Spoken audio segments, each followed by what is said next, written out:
우리 아이는 잘하는 아이인데 이번 수능에 미끄러졌어요. 저는 공부를 꽤나 하는데 이번 수능을 망쳤어요. 여러분, 수능을 망친 데는 이유가 있을 거 아닙니까?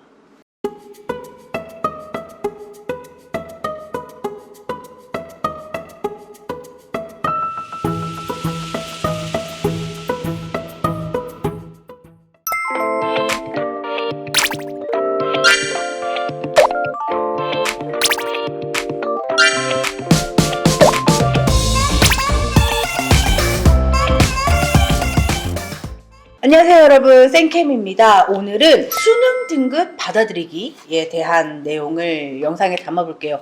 구독자분들 사연이 계속 밀려 들어오고 있어요. 그럼 대부분의 사연이 어떠냐면 이번 수능이 너무 어려웠잖아요. 그러다 보니 모의고사랑 수능의 차이가 꽤나 큰 거예요. 원래 이렇게 수능이 많이 어렵지 않았을 때에도 모의고사 대비 수능 성적이 올라가지 못하고 그리고 그 자리에 있지도 않고 내려가는 경우에 재수를 선택하는 거거든요. 근데 이번에 유독 불수능 하다 보니 이 모의고사와 수능의 갭 차이가 크고 어느 걸 내 성적으로 받아들여야 될지 모르겠다는 구독자분들이 많아요. 근데 여러분, 저의 의견을 물으신다면 저는 언제나 수능 성적이 네 성적이야 라고 이야기하는 편입니다. 구독자들 중에 이제 이런 혼란을 겪는 분들이 해마다 많거든요. 근데 여러분 보세요. 모의고사보다 수능을 잘 친 아이들이 대학을 가는 거고 모의고사와 비슷한 성적을 유지한 아이들이 대학을 가는 거라고 치면 우리는 모의고사보다 성적이 내려갔기 때문에 재수를 하는 거잖아요. 근데 계속 모의고사 성적이 내 성적이라고 믿어버리면 학원 선택에서부터 삐뚤어질 수 있어요. 여러분, 등급을 인정해야, 내 등급이 어디일지를 특정해야 학원을 선택할 수 있습니다. 물론 모의고사 1, 2등급 맞던 아이가 수능에서 5등급이 뜨는 경우는 극히 드물고 이런 경우에는 좀 중간점을 찾아야 한다고 이야기하는 편입니다. 6월, 9월 모의고사에 111이었어. 근데 수능을 쳤는데 55가 나왔어. 5세개가 나왔어. 이런 경우 극히 드물지만 올해 구독자 사연 중에도 이런 구독자가 한 3명 정도 벌써 있었고 이제 이러면 이 아이는 너무 혼란스러운 거예요. 모의고사라 보면 나는 대형을 가야 하는데 수능을 보니 모의고사 성적과 너무 차이가 커서 5등급으로 대형 가서 어떡할까라는 고민을 하게 되는 거죠.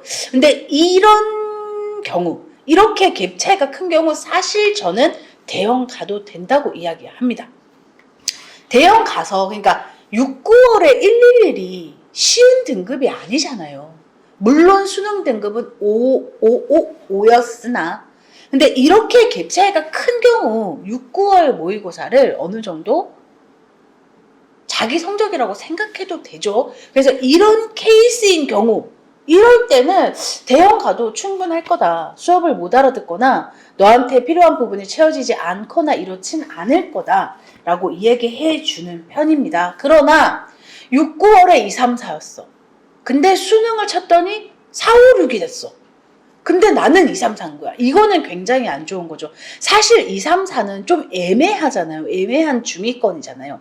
근데 막상 수능을 탁 떴더니 여기서 한두 등급씩 딱딱딱 내려가 있어. 이거는 사실은 실력인 거죠. 수능에는 늘 언제나 신유형이 나오고 그 유형들은 개념이 탄탄하고 준비가 잘 된 아이들이 풀어낼 수 있는 거거든요. 근데 여기에 손을 못 대고 모의고사 등급과 수능 등급이 이렇게 2등급씩 차이가 나버리면 나는 이 아이는 기본 개념부터 다시 한번 탄탄하게 해줘야 내년 수능에는 이런 일이 일어나지 않겠죠. 그래서 여러분, 재수의 시작은 올바른 학원 선택이라고 제가 늘 얘기합니다. 그러나 이 올바른 학원 선택은 내 등급을 제대로 정립했을 때 나는 2등급이야. 나에게 필요한 건 뭐지? 여기에 대한 물음표가 다 해결됐을 때 올바른 학원 선택을 할 수 있습니다. 그래서 끊임없이 모의고사 이야기를 하는 우리 구독자 여러분, 학생도 마찬가지고 부모님도 마찬가지입니다.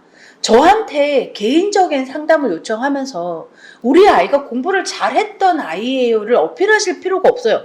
오직 수능 등급이 이러해서 우리는 재수를 선택하게 됐는데 이 등급과 모의고사 등급을 두고 이제 어떤 선택을 해야 될지 고민된다. 이건 괜찮지만 우리 아이는 잘하는 아이인데 이번 수능에 미끄러졌어요. 저는 공부를 꽤나 하는데 이번 수능을 망쳤어요. 여러분, 수능을 망친 데는 이유가 있을 거 아닙니까? 여러분, 재수는 우리가 놓쳤던 그리고 우리가 미흡했던 부분을 채워서 내년 수능에는 성공을 하는 게 목표지, 내 성적을 조금이라도 끌어올려서 내가 마치 공부를 꽤 했던 사람인 걸 강조하는 게 아무 의미가 없어요. 그렇지 않나요? 그래서 여러분, 저는 이 채널은 재수는 누구나 염두에 두지 않잖아요. 나는 재수할 거기 때문에 막 고3 때부터 고2 때부터 나는 재수를 하게 되면 이런 학원이 좋을 것 같고 이런 걸 연구하지 않잖아요.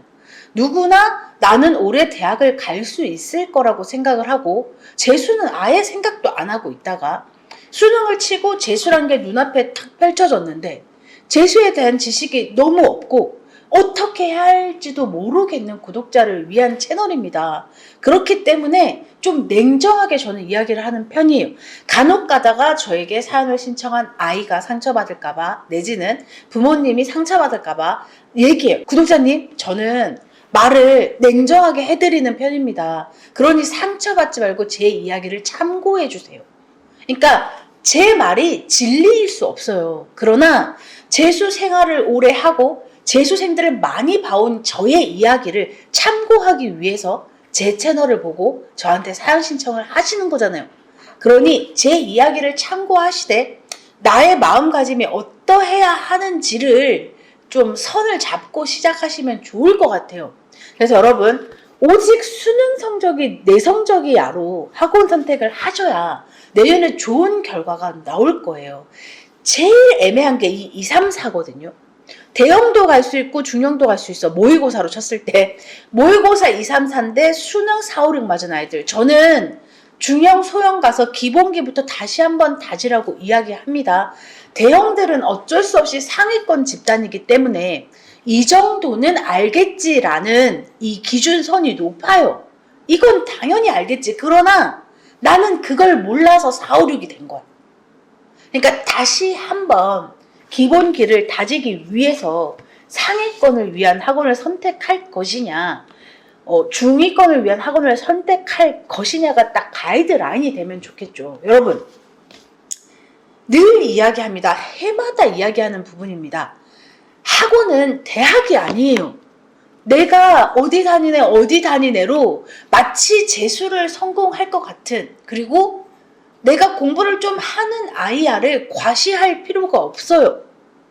내가 어떤 부분이 부족하며 고3 때 어떤 걸 못했기 때문에 수능에 이 성적이 나왔을지에 대한 연구가 먼저 필요하고, 학원은 또 한 번 반복합니다. 대학이 아니기 때문에 나에게 필요한 학원을 가는 게 중요합니다.